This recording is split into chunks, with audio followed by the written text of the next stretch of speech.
Next on Max TV, it's the return of boxing. Diaz takes on Katsidis, and it's a done deal. De La Hoya faces Pacquiao. We have news and notes coming up on the next round.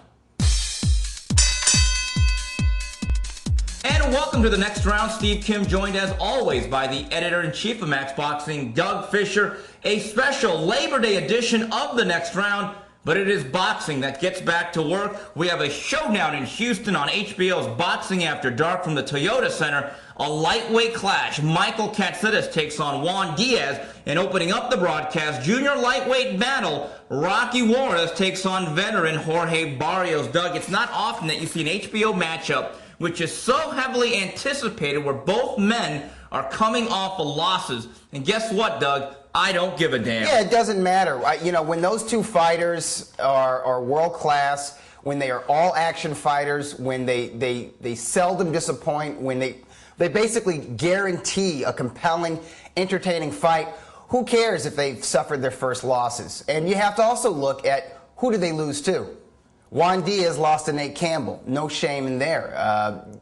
Michael Katsidis lost to Joel Casamayor. Again, no shame there. They were both competitive in those losses, and both of those fights were two of the best fights this year. Doug, we take a look at the lightweight hierarchy, and you mentioned Casamayor and you mentioned Nate Campbell. Where does Diaz and Katsidis stack up in the lightweight division? You know what? I have one guy in the top 5. I have the other guy outside of the top 5. I thought that Juan Diaz was the #1 lightweight in the world until the Galaxy Warrior got a hold of him. He had almost completely unified the division. He won the BA belt, the WBO belt, and the IBF title. You know, and I think most people would have favored him over David Diaz, who had the green belt at the time. So I had him #1. I do not have Nate Campbell at #1 because there's some unfinished business between Campbell and Joel Casamayor. But I believe that you could easily make an argument for Campbell being recognized as the real champion or being the #1 lightweight in the world. I know the Ring magazine recognizes Joel Casamayor as being the linear lightweight champion of the world. And when you look at the Cuban's track record, the fact that he was very competitive with Jose Luis Castillo when Castillo was still relatively in his prime. He's won 2 out of 3 fights with the late, great Diego Corrales.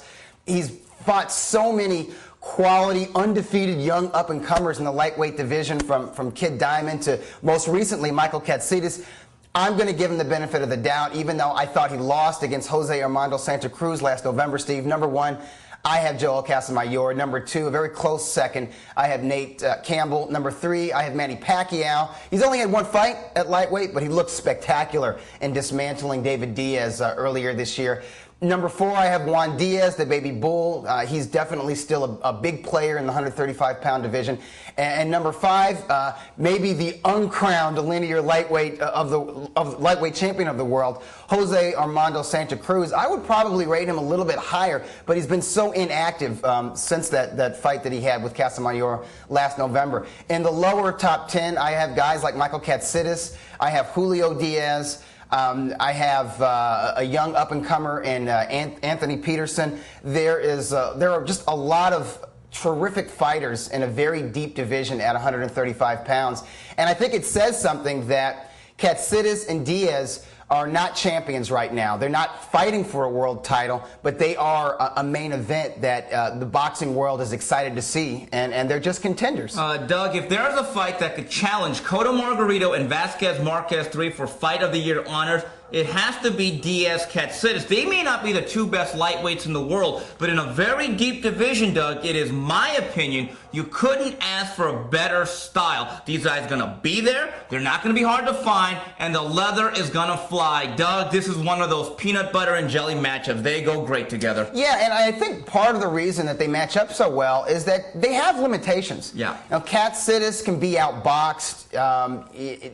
Juan Diaz, he throws a lot of punches, but he doesn't necessarily turn them over. He doesn't hit quite as hard as Katsidis, but he's faster than Katsidis. I think he's more active than Katsidis. He can stick and move a little bit. Katsidis is going to try to do that as well, but I think what makes them special is their willpower. They didn't get to where they are today because of natural athletic ability or because they can knock guys out with one punch. They got to where they are because of their desire, because of their will. They're the kind of guys who can be cut and bleeding and they won't quit. They're the kind of guys who get knocked down and they get up and they redouble their efforts. So you put them in the ring together, obviously you're going to have a terrific fight. Doug, here's what I think. You're absolutely right about the speed and quickness and the ability to box and work off the jab. I think those check marks go to the baby bull Juan Diaz. I think he has an advantage in being in Houston, Texas. However, some of the attributes of Michael Katsidis favor him. Number one, when it comes to power, he's not a great power puncher. I think he has heavier hands. Yeah, and he's a cleaner puncher, too. He turns that shot over, particularly the right. Strength, I think, goes to Michael Katsidis. Definitely. And I think he's an absolute gladiator. But the one unknown, and we don't know which guy's going to come out of this more mentally unscathed, they just recently suffered their first professional loss. Guys like Antonio Margarita, who had already lost 4 or 5 times, you kind of know the way they're going to react. You look at the physical pain that they suffer, and you say, all right, maybe the battery life is gone. These guys are still relatively young. We don't know what's going on in here. We don't know which guy's going to hit rough waters, which guy's going to swim, and which guy's going to drown. And I actually think these guys coming in off of losses, there has to be a sense of desperation. I'm not saying that the loser leaves town, but it's never a good idea in this day and age to be on a 2-fight losing streak. I think that's sad because, since when does 2 fights take a fighter out of contention? I mean, that's an indictment on today's fans and today's industry. I think whoever loses this contest, to me, as long as the fight is competitive and as long as it's a terrific fight, they remain a top 10 lightweight contender because look at who they lost to. Yeah. I mean, they lost to champions and top contenders. There should be no shame if a fighter is competitive in a loss. Having said that, for some reason, and call it just a gut instinct, Steve, I think Michael Katsidis, even though he was the one who was knocked out in his loss, I think he's mentally tougher. When you talk to the two guys, I think that Katsidis is the kind of guy to take things in stride, to put them in perspective, and to look at a loss as a learning experience, Steve. I'm going to give a slight edge to the Aussie of Greek descent, Michael Katsidis. Doug, reading your mailbag and some of the message board fodder and some of the emails that I received, I am absolutely flabbergasted. Yes, flabbergasted that people are tipping Juan Diaz so greatly. They are making this into Reagan Mondale when I think this is a 50-50 fight. I think the judging's going to be important. I think whoever comes down the stretch is going to be important. Doug, here's what I think. I think this fight is an absolute coin toss. I think this will be a battle of wills and courage. Neither guy is lacking in either department. Doug, I think this is going to be a very, very close fight. The fight is in Houston, and for Michael Katsidis, Houston will be a problem. In a close decision that could go either way, I am tipping the baby bull slightly because he might be able to box a little bit more from the outside. You might be right. There's only one way to find out, and that's to tune in on Saturday night. And the great thing is, this is the Boxing After Dark. Am I correct? Yes, which is what this is wonderful. To be. Exactly. These guys are young. They are hungry. They are in their prime. They have no fear. They're going to give everything they have. So to me, there really aren't going to be any losers Saturday night. This could be the first of 2 or 3 fights. It could be that good. And Doug, Rocky Juarez, I don't ever want to say a fighter that this is his last chance to shine on TV on the big stage. But Doug, this is his last chance to really shine on the big stage. I'm sorry, that's it too is. bad. And I that's, like Rocky. And that's too bad because you look at the 4 losses that Rocky Juarez has. 2 are to Marco Antonio Barrera, and I thought he won that first fight. A lot of folks did. Another one is to Humberto Soto, who is an absolute spoiler, still a very dangerous junior lightweight and lightweight contender today. And the third guy that he's lost to is Juan Manuel Marquez. Steve, 2 out of those 3 guys are first ballot Hall of Famers. Yeah. And here we are talking about this is a must-win situation, you know. But I mean, that is the climate of the boxing industry in this era. And luckily for him, I think that Jorge Barrios, although he's a beast, he's an animal. He's as gutsy as they come. He's a step below Soto, Marquez, and Barrera. I think Juarez can match him in physical strength. I think he can match him in power. I think he's a little bit better of a technician. A little? I say a lot. I think you're absolutely short. But you know what, Steve? Okay, he's a technician, but he's a very methodical technician. No, he's not the kind of guy who can switch gears. I think Barrios is. He's a guy who can turn it on, and that might be the equalizer in this fight. But Doug, I think you think this fight's a lot closer than I do. I think Rocky Juarez is a guy that's a one-speed guy. He's a guy that goes on the carpool lane and drives the hell out of you, drives the nuts out of you because he doesn't chanch speeds. Now, it's cruise control. He gets cruise control in that The guys that have given Rocky Juarez problems, Barrera, Soto, Marquez, were tall, upright, excellent jabs, off the jab, and they employed movement and distance. You're right. Jorge Barrios, for all his unorthodox activity, is a guy you don't need MapQuest to find him. That's true. And because he's going to be there, I think Rocky Juarez wins this fight more handily than you think, Doug. Okay, I favor Rocky Juarez, but I think he's going to be in a fight because let's face it, guts counts in this game, and that's pretty much all Barrios has. But you know what? Barrios is getting a little bit long in the tooth. He's been making 130 pounds his whole career. His eye. He's coming off that eye injury and eye operation. We don't know where he is physically, but we know he's got heart. I think his heart's going to make this a competitive fight, but I like Rocky Juarez in this fight, and good for him. He needs a high-profile win. Doug, all I can say is one thing. Like to boxing, that old theme song, welcome back, welcome back, welcome back. Anyway, we come back, round number 2. We talk about the done deal. De La Hoya will indeed face Pacquiao. And we are back, round number 2 of the next round. Steve Kim, Doug Fisher talking boxing, and Q Monty Hall, we have a deal. December the 6th from the MGM Grand in Las Vegas, Oscar De La Hoya versus Manny Pacquiao. And Doug, I think you can call this fight the fight that fight fans want to hate. Yeah, some folks love to hate it. Yeah, a lot of folks love to hate it, and I think that is in part because there's a large contingent of fans who still view De La Hoya as a fighter. And not a promoter or not a largely inactive fighter or a fighter with one foot in retirement. I don't see De La Hoya as a pound-for-pound player. He's not in my pound-for-pound top 25, and if I had a pound-for-pound top 30, I'm not sure he would make that list as well. What he is right now is sort of a lower top 10 junior middleweight contender, okay? He is an attraction. That's why he's still in the game. Number one, he's a part owner of a big promotional company. It helps his company whenever he fights. In fact, it helps all of his business entrants, whether it's involved in boxing or not, for him to be an active fighter. And by active fighter, I mean fight at least once a year, or at least once every other year. So they're thinking, okay, well, they're looking at him as an active young fighter, and he's not that young and he's not that active. They're thinking, you know, you should fight Antonio Margarito, or you should fight a young up-and-comer who is in your division or around your weight class. But what he is an attraction, and the biggest attraction that could be made in the year of 2008 involving Oscar De La Hoya after the retirement of Floyd Mayweather Jr.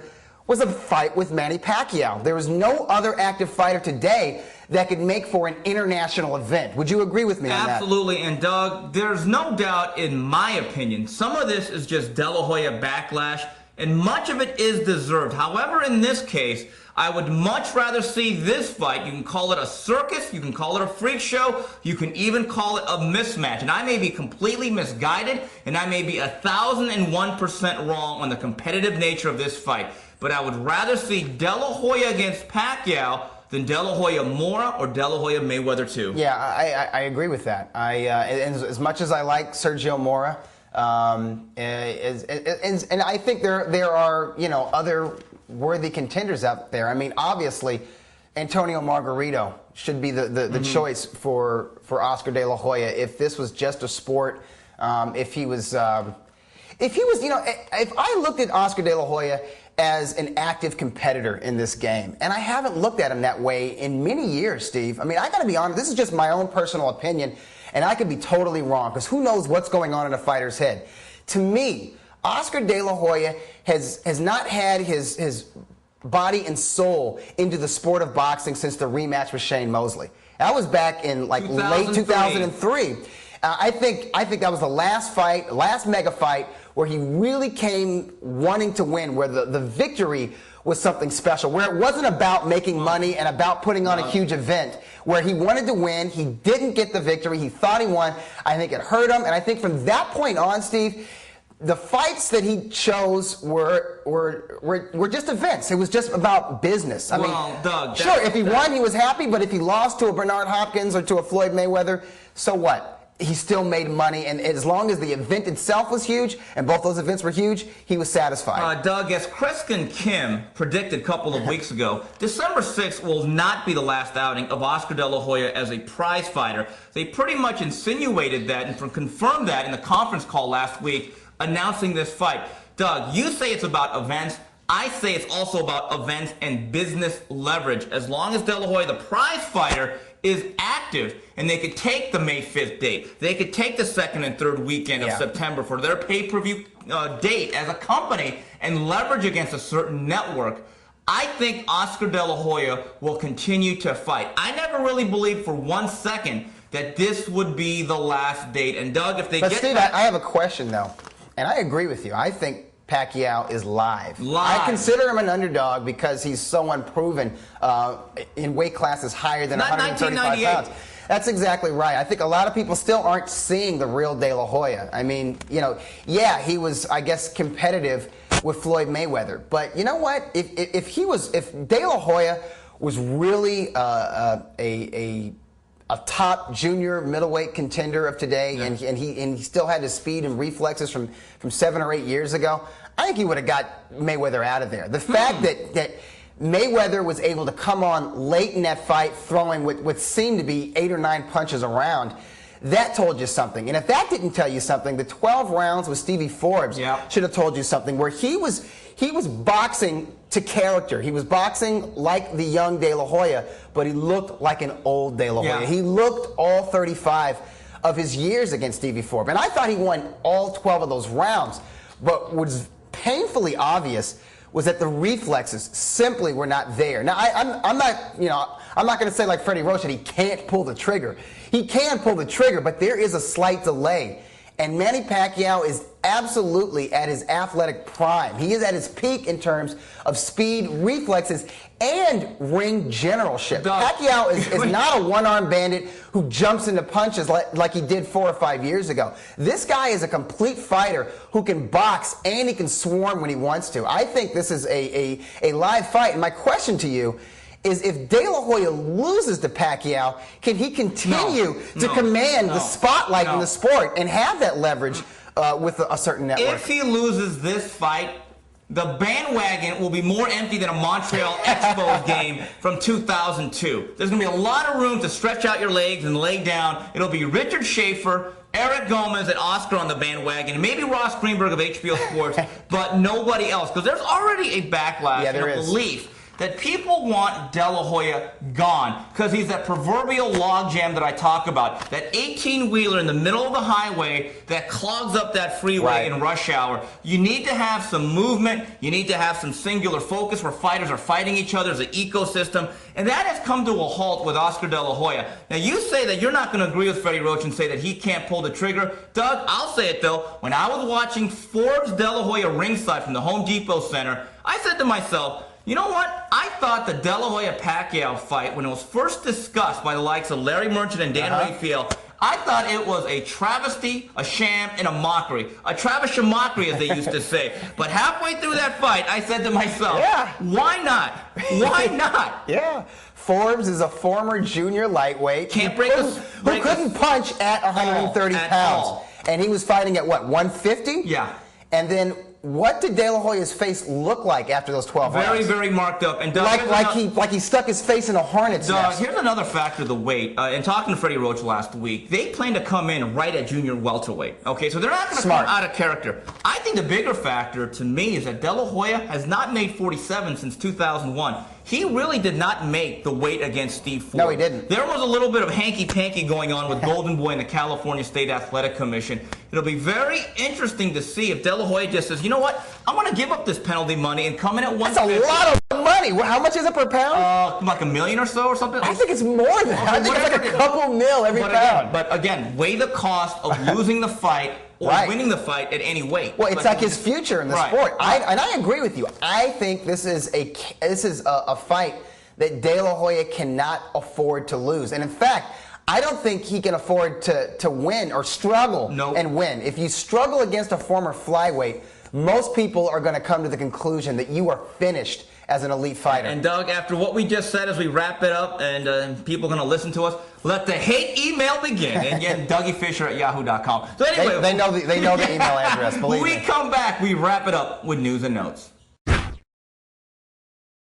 And we wrap things up here on the next round. We go to news and notes, and it was a repeat in Puerto Rico for the WBO junior flyweight title. Ivan Calderon makes it 2-for-2 against Hugo Katsidis, winning a technical decision in 7 rounds. Your scorecards at the time of the stoppage, 67-66, and 2 scorecards reading 68-65. Doug, you were there ringside calling the action. Did anything significantly change between these two men? Very little. From Katsidis' side, he didn't make any strategic or technical changes from the first fight. He was all about pressure and aggression. I think he started a little bit faster second time around than he did last year. And because of that, because he was coming harder, lunging in with wild power shots from either hand and switch hitting, and often lunging in with his head, I think that Calderon was more defensive-minded over the first 6 rounds than he was 1 year ago. If you remember, 1 year ago, he was countering more in the opening rounds of the bout, and he was actually catching Katsidis coming in. This time around, he really sort of he relied more on his footwork and his defensive skills, his ability to slip and move out of the way of harm. Doug, I think if you're Katsidis, you have to be frustrated, because looking at these scores, you're right in the fight. You're down by 1 point and 3 points with 4.5, 5 rounds to go. And if you go back to last August of 2007, he hurt Calderon in the 7th and 8th round. Right. So if you're Katsidis, you could say to everyone, I was just at that stage where I hurt the guy the last time. That's exactly that, and he was very upset. In his mind, Calderon wanted out. I don't agree with that. I don't think Calderon intentionally butted heads. I mean, you got a southpaw with a big, awkward guy who's lunging in with his head. A headbutt was a present danger all night. It happened. It was Calderon who got cut. It was spurting blood. I think the fight was rightfully stopped. But I can understand the Mexican's frustration, because his best rounds of the first fight was 7, 8, and 9. Yep. And 7 didn't get to complete. We didn't get to see rounds 8 through 12. And who knows what would have happened. I mean, Calderon is a year older. We didn't get to see if he's a year slower, because fatigue never really became a factor in this fight. Cotto Margarita was a 6 or 7 round fight. It would have been a one-sided contest for Cotto. You're exactly right. Simple as that. Yeah. That's why you fight the whole 36 minutes and you let it play out. Moving on with the fight review. Some exciting stuff here. Friday Night Fights. Matt Godfrey with a barn burner coming off the canvas, stopping Emmanuel Noto in 4 rounds. Hoyas Future, Mike Jones looks very sharp. He remains undefeated, stopping Juliano Ramos in 6th. And Saturday for the WBC and WBA junior bantamweight title, Christian Maharz continues his strong run. TKO in 3 over Chachai Sasakul. Doug, Godfrey Nuoto, we knew was going to be a barn burner, and guess what? It delivered. Yeah, but you know what? I thought it was going to be more of an intense boxing match, because both guys have good technique. Both guys have a nice jab. They can stick and move when they want to. I was envisioning a 12-round contest.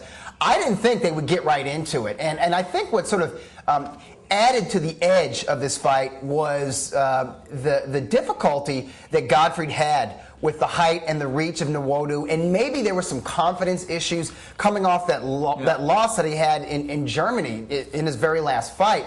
But when he was dropped and he got up, it just seemed like he had difficulty closing the gap and landing quality punches. But once he did figure it out, once he did start to press the issue and let his hands go a little bit, well, great things happened. But I thought Nuoto looked excellent in the first 3 rounds of that fight. Doug, 2 things. Looking at Matt Godfrey's body, was not going to make the cover of Muscle and Fitness. Looked a little bit soft. And Doug, I think there was home cooking. Let's be very honest about this. This was in Godfrey's backyard. I think Nuoto, we know he could take punishment. We saw how much he was willing to take till the very end against the dingling man, Darnell Wilson. In my opinion, that referee saw an opportunity to let the hometown guy win. And I agree with that. If it was opposite, if Nwodo was on the other side, they would have let Godfrey fight his way out of trouble. I think so, and I know the cut was caused by a punch. I didn't see any clash of heads, but it was on the nose. It was underneath the eyes. Am I recalling? Am I remembering right? Well, thank God Marciano is not fighting today. That's all I'm going to say. He would have had a lot of losses. Folks, this is boxing. There's going to be blood. This is not a cotillion or the senior prom. Let the guy survive and let the he wanted. You know what? Nwodo won the first 3 rounds. He wanted to continue, and it wasn't a cut above the eyes impeding his vision.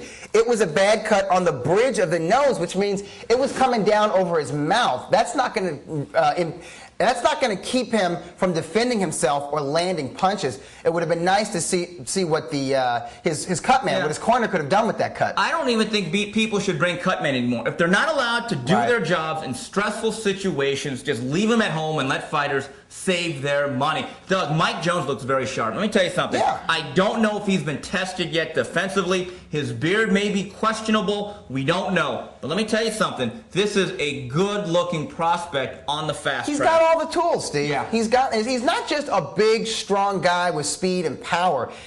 He's not just a guy who can throw a lot of punches. He throws punches with purpose. He puts punches together. He has a jab. He goes to the body. He mixes body-head combinations. He presses the issue. He wears guys down. I mean, he's definitely a 147-pound up-and-comer. I want to see him in against a fringe contender or a bona fide lower top 10 welterweight contender. I'd love to see him in there with, if he's going to continue to fight on Telefutura, if he's going to be Miguel Gonzalez, as you dubbed him, and that's a great one. That's a great name. Put him in against another welterweight Telefutura staple, Soto Carras, Jesus Soto Carras. That, to me, is a 10 or 12-round barn burner. That's almost a boxing after dark level. I agree. Fight. And another thing, Doug, I love the size. Well-built guy with good size. He's got the frame of a junior middleweight, I think. He really does. And Doug, speaking of tools, now this guy should be called Home Depot. He's got all the tools. Christian Mahar. I know Sasakul's long in the tooth. But I tell you one thing that I like. He's a fighter who fights, and he should be fighting every 3-4 months. And Doug, I think he's more than earned his way on the HBO or Showtime. I agree. I love the fact that he fights 4 and 5 times a year. As a fight fan, I hate the fact that most of his fights are not seen here in the United States. That's the drawback. I think Maharis is the total package. I felt that before he beat Jorge Arce. He's a guy who's got everything but one-punch knockout power. But because of that, his fights are very compelling because he's very busy and he can fight on the outside, the inside. He can fight off the ropes. He can press the issue.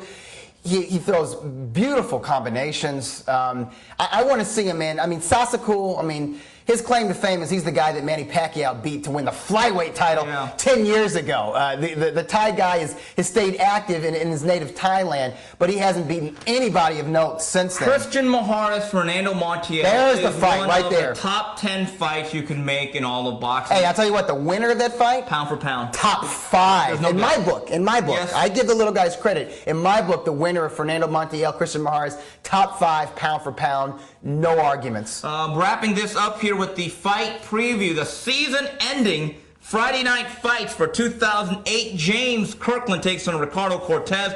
The return of Showbox, Antonio DeMarco and Yanni Perez co-headline, and then on Telefutura, Urbano Antione and Ray Sanchez headline that doubleheader. Doug, Kirkland Cortez is going to be fun while it lasts, and it's not going to last long. It's going to be a lot more fun for James Kirkland. Yeah, you know what this is? This is a showcase for Kirkland. Kirkland, for a long time, was fighting off TV. Then he started fighting on Showtime. Now it's a Showtime premium cable. ESPN basic cable, 90 million households. This is an opportunity for him to shine in front of a large audience, and he's going to shine because Ricardo Cortez showed us what he's about when he fought Alfred Angulo on Showbox. That went, what, 1 round? Yeah, 1 round. Okay. This fight might go 1 or 2 rounds, but it's going to be bombs away while it lasts, and you're going to see, if you haven't seen James Kirkland, definitely tune in Friday because I think he might be the most exciting junior middleweight and just one of the most exciting up-and-comers in boxing, period. Doug, we've said it before and we'll say it again. In 12 to 18 months, Kirkland Angulo can be built into one hell of a fight. And this is just a step up or stay busy fight is really what it is for James Kirkland. He's going through some promotional issues. So instead of letting this kid sit around as this thing gets kicked around in the courts, get him out there to the public and get him out there into the gym and eventually into a fight. Doug, Urbano Antillon is a good, solid prize fighter who's worked his way into being a solid contender at 130. My question is this: when and where and who do they pull the trigger against when it comes to Antillon? That's a good question. I mean, I think his trainer and, I don't know, advisor, Rudy Hernandez, he would love to build Antillon to the point where his first step-up fight is a fight for a title or a fight against a well-known, established, but aging 130-pound contender or title holder. I don't think that's going to happen. I think that there's too much risk and not enough reward for the title holders or the well-established junior lightweights to risk anything against an Urbano Antillon. So I think they need to fight a fellow up-and-comer, a fellow contender, and a guy that I saw in action in Puerto Rico this past Saturday fits the description. He's rated number 3 in the WBO and number 5 in the WBA, and I believe Urbano is number 4 in the WBA. Rocky Martinez. Rocky Martinez, yes. Rocky Martinez is an all-action fighter. He was in an all-action fight this past Saturday against a badass from Nicaragua. I think he's made to order for Urbano Antillon, and Urbano Antillon is made to order for Martinez, and Urbano Antillon is made to order for fight fans because it's going to be bombs away. You might see both guys hit the canvas, but it's going to be an all-action fight, and the winner of that fight would probably be ranked number 1 in the WBO and number 1 in the WBA. They're going to be right there. In fact, that fight could be made into a title eliminator, and I think it's made for like a Showtime co-feature or a Boxing After Dark headliner. Yeah, absolutely agree. Well, that's it for this week's edition of TNR on behalf of Doug Fisher and the rest of Max Boxing. Till the next round, goodbye, everybody.